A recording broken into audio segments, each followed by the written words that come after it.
Sixth unit, which we are going to discuss, is applications of neural networks and fuzzy logic. Okay, first we shall discuss the applications of fuzzy logic. Then we will be shifting to applications of neural networks.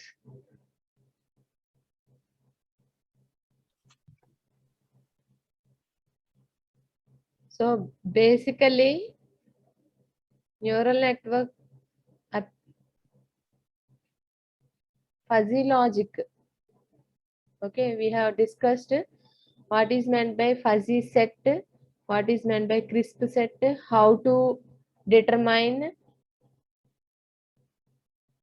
fuzzy inference system using two methods, Mamdani system and Sugino system. And we have also learned defuzzification methods, various defuzzification methods. So in practice, where these fuzzy logic systems are used, okay, best example is your washing machine itself. Washing machine, let a fully automatic washing machine at your homes, which is working on a fuzzy system only. See, you might have observed the different temperatures set in the washing machine. So based on the temperature setting, the time span of the wash will be set. See, if you are setting the temperature at 40 degrees, the time span of the wash, it will be shifted to 1 hour 50 minutes. If you are selecting 60 degrees temperature, then it will be shifting to 2 hours 15 minutes. Likewise, if you want to go for light clothes, I mean delicate clothes, your kids clothes, then the wash pattern will be different and it will be set only for 1 hour, which is operating at a temperature of 70 degrees centigrade. Likewise, based on the setting, based on the fuzzy logic controller output, your machine will be operating. Okay, best example which you can visualize at your most of your homes is washing machine, fully automatic washing machine. So one of the example which we will be having in our syllabus is load forecasting. Okay, load forecasting. Only 55 members have joined, so I'm continuing. Can't wait more time for your friends to join. What's the reason? I don't know. Most of them are not attending the class. So electrical load forecasting. The electrical energy cannot be stored, so it has to be it has to be generated whenever there is a demand, and it cannot be stored in bulk. So the important parameter for the electrical power companies is to estimate the load demand in advance. Okay, your power company should estimate the load demand in advance. That is primary need. Okay, so estimation of load in advance is known as load forecasting. Electrical load forecasting estimates future electrical load given historical as well as current load and weather information. So weather forecasting, see, from the meteorology department, we are able to get messages in our cell phones. So in coming next 24 hours, there may be a chance of lightning strike in your area. Like that, you may be getting weather forecasting area. In the same way, we need to load forecast in our electrical system, which will be useful. The load forecasting is useful for power system planning, expanding the power system.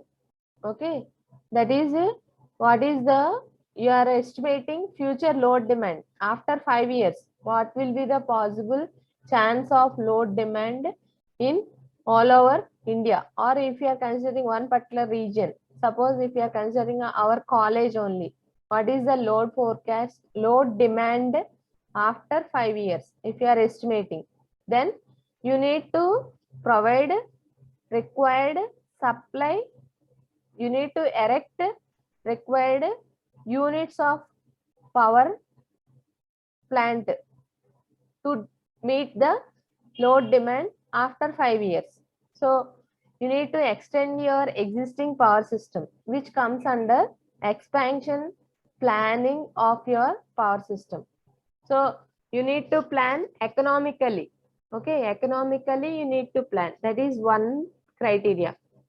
So the power system expansion requires forecasted load demand in advance. Okay, so even in your generation, transmission and distribution also, you require the electrical power load forecasting. So here we will be discussing application of fuzzy logic to load forecasting. So load forecasting is enabling electrical utility to make conclusions regarding the decision of generating and purchase of electrical power, load switching, voltage control, network reconfiguration, infrastructure development. Okay, several factors are to be considered for the load forecasting.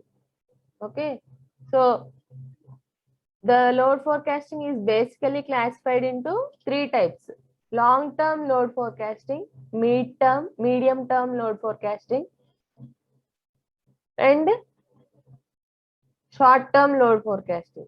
So in the long-term forecasting method, you will be considering usually a span of 2 years or more than 2 years, 5 years. So which is giving you accurate data for the electrical utility companies for future expansion or expansion of generation, expansion of transmission lines. Also, there is chance of expanding your distribution systems also. That is the long-term forecasting.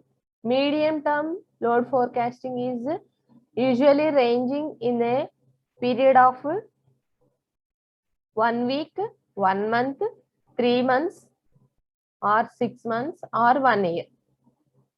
Okay, the forecast with different time origins. Okay, that in the sense either 1 week, 1 month, or you are predicting in advance. See, what will be the probable load demand for the month of July 2021. So it will be giving a chance for the utility companies to make trading memorandums. Okay, suppose our AP state grid, Andhra Pradesh state power grid is getting power from Talcheru, Orissa. Okay, there will be contract, daily contract as well as weekly, monthly or yearly contracts in the sense they will be making memorandum of understanding. That is, they will be having power purchase deal, trading. Okay, power trading, we call it as power trading, which you can visualize in online in the Power Grid website, Power Grid Corporation of India. Okay, so for the utility company, the medium term load forecasting is making more favor, whereas short term load forecasting, okay, this short term load forecasting is usually from 1 hour to 1 week. So this will be useful in approximate load flow calculations and also overloading. If there may be a probable chance of power overloading in one particular area. If so and so power demand is increasing by 1% or 2%. So what precautions the power distribution people need to take in order to avoid this overloading? This short-term load forecasting has more utility in the distribution part when compared to medium-term load forecasting. Medium-term load forecasting is in the transmission as well as in the generation. Long-term forecasting is in all the three: generation, transmission, and distribution also. Medium-term load forecasting plays major role in the transmission expansion and distribution expansion. And short-term load forecasting is affecting mostly the distribution systems. Okay, you have already learned power generation, power transmission, and power distribution. You might be very familiar with these three terms. Okay, generation will be including the generating units, either your conventional generating units, thermal power plants, hydropower plants, gas power plants, or your non-conventional power plants like solar, wind, tidal, mostly solar in our India. Okay, so coming to how this load forecasting technique is evaluated using the fuzzy logic. Okay, if both the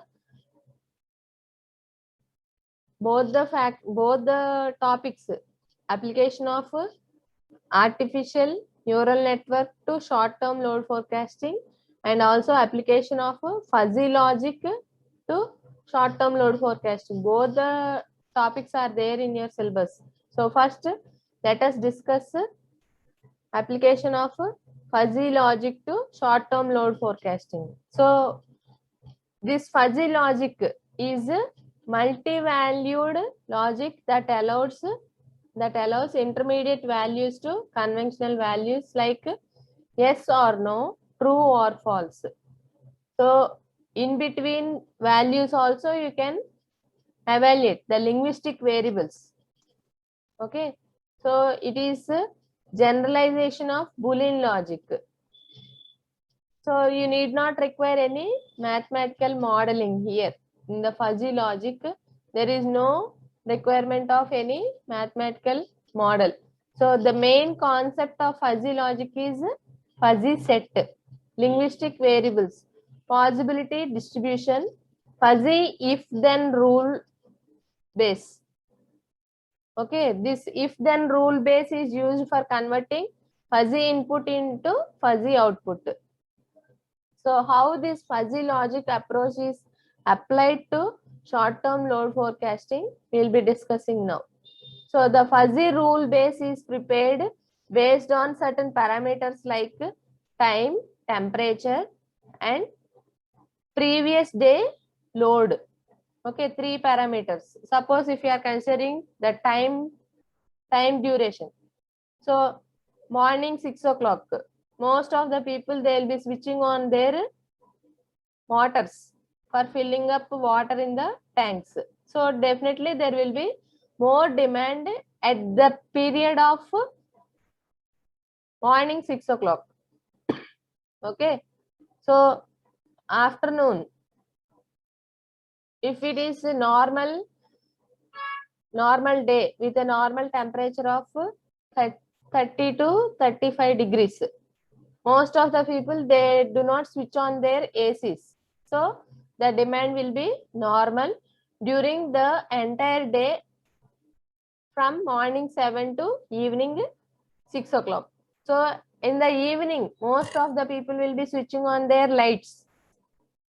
Okay, some of the people they feel like switching on all the lights in the home. So if you are considering one particular region, suddenly if all the people are switching on their lights available in their home, definitely the load demand will be increasing. Okay, so time period, within what span of time, what is the previous day load demand?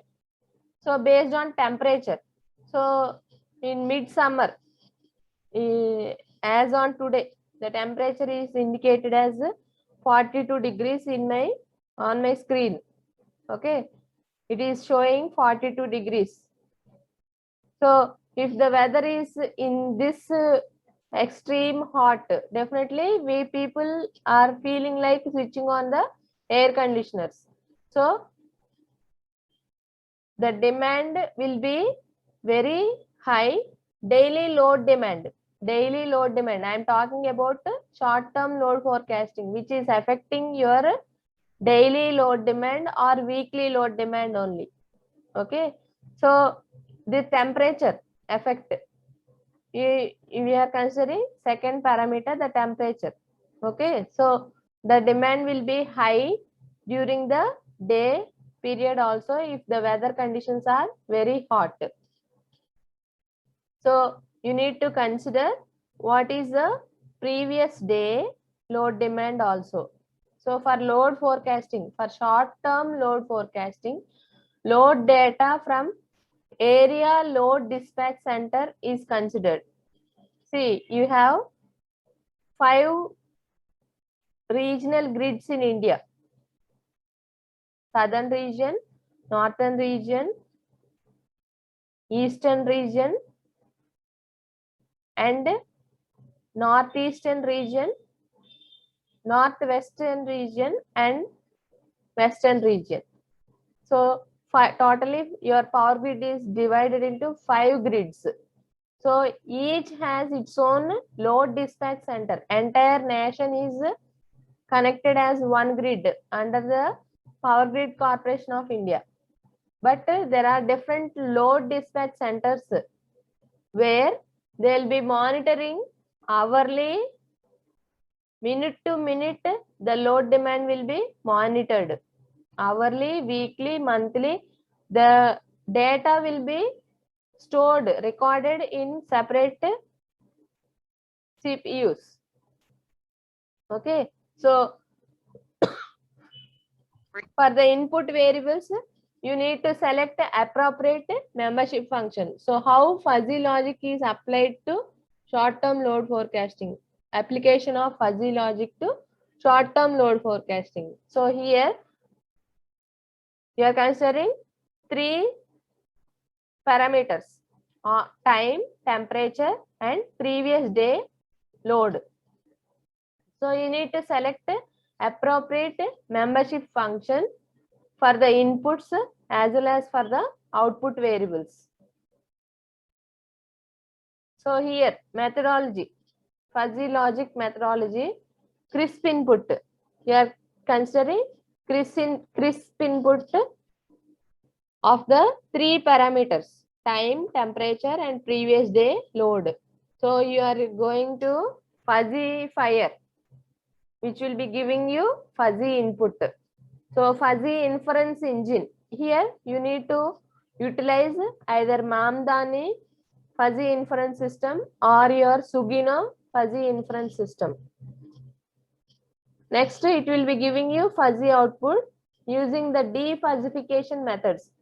Best method for defuzzification you will be using is weighted average defuzzification method, which will give you the crisp output. So in the fuzzy inference engine, the fuzzy rule base is also being utilized. Okay, first step is compile a tentative list of input and output variables. Okay, you may be selecting either time, temperature, or previous load data, or you can consider temperature, humidity, wind speed. These three input variables to forecast,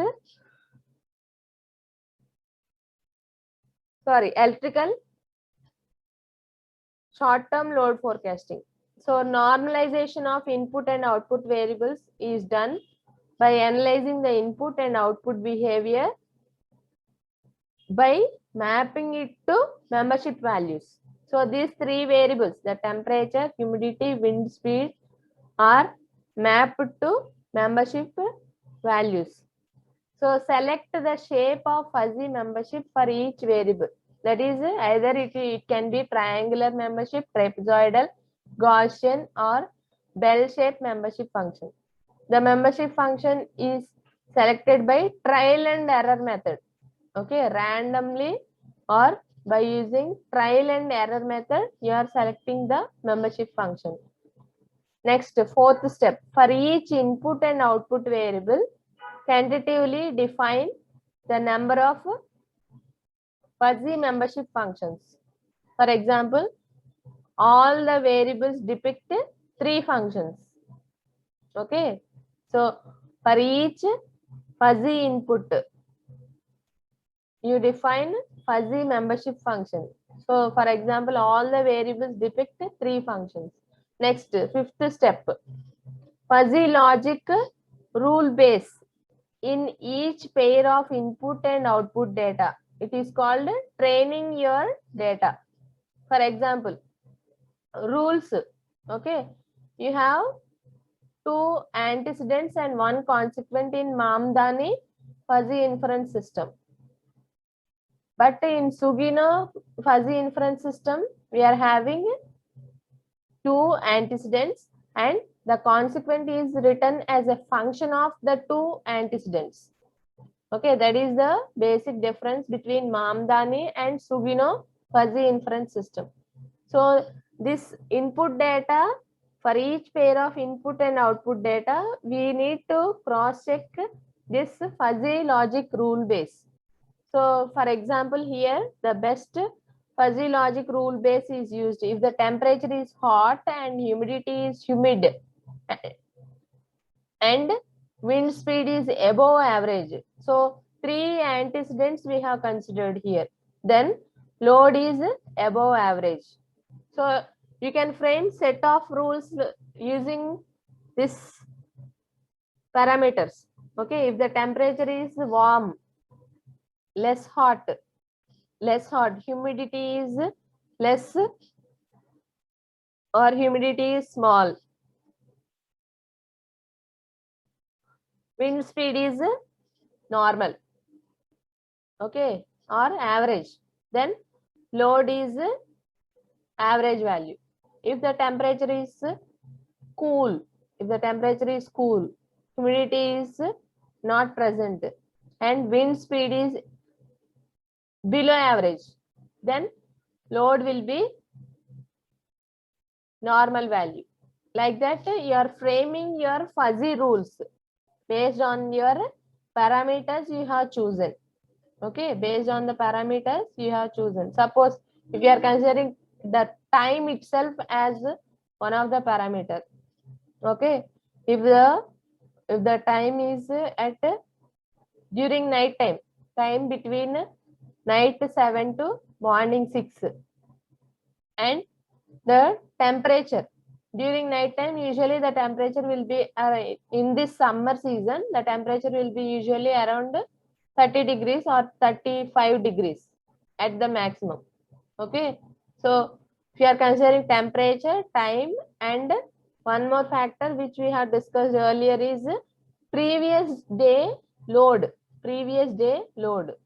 Okay, based on these 3 parameters or based on the 3 parameters mentioned here, temperature, humidity, and wind speed, you can frame your fuzzy rules. Okay, any of the 3 parameters you can choose. Not only, there is no specific condition that only these 3 parameters have to be chosen to frame the fuzzy rules. So based on your fuzzy rules, you will be getting your fuzzy output. So the fuzzy output is again defuzzified using the defuzzification method, which will give you a crisp output. Okay, that is the crisp output here. You need to estimate is short-term load forecasted, either for 1 hour or for 1 day or for 1 week. Okay, if you are considering crisp inputs, the daily temperature, the daily humidity and daily wind speed, you are fuzzifying. The fuzzy input is fed to the fuzzy inference engine. Sorry, where the fuzzy inference engine will be framing, will be automatic. The user will be framing these fuzzy rules and cross-checking these fuzzy rules, membership functions, and finally you are getting fuzzy output from the fuzzy inference engine. So next, the fuzzy output should be defuzzified. That is conversion of fuzzy output values to crisp values is your defuzzification. So you can use best method for defuzzification is weighted average defuzzification method, which will be converting your fuzzy output values into crisp output value. So combining these three parameters, ultimately you are estimating your load demand either for 1 hour or for 1 day or for 1 week. Okay, likewise you are estimating, you are able to estimate short-term load forecasting using your fuzzy logic control. Okay, even you can utilize this fuzzy logic control in PID controllers. You might have learned in your control system, proportional, integral, derivative controllers. Okay, for enhancing your steady state response as well as your transient response, you may be using this PID controllers. So in that case also you can make use of this fuzzy logic control. So the parameters you need to pick out are your fuzzy controller, integral controller and derivative controller, for which you are assigning the membership values. Okay, you are mapping the membership values and using each linguistic variable by utilizing any of your membership function, that is either triangular, trapezoidal or bell shape, Gaussian shape or any other membership functions. Okay, you are selecting this membership functions based on trial and error only. So the output, if after performing the fuzzy rules, the output of your fuzzy inference engine will be in the fuzzy values. So you need to convert these fuzzy values to crisp set, which will be your final output. So you can tune your PID controller with the help of the fuzzy logic controller. The example I'll show you how to evaluate in a MATLAB environment in your next class. So it will be useful for working out a project in your final year. Okay, this is about application of fuzzy logic to short-term load forecasting. So next application we will be discussing in our next class. The time is running up. If you have any queries, you can ask me. See, definite question. One question is coming from your applications part, either applications of ANN or application of fuzzy logic. They are mentioning like that. So if you have any queries, you can ask me.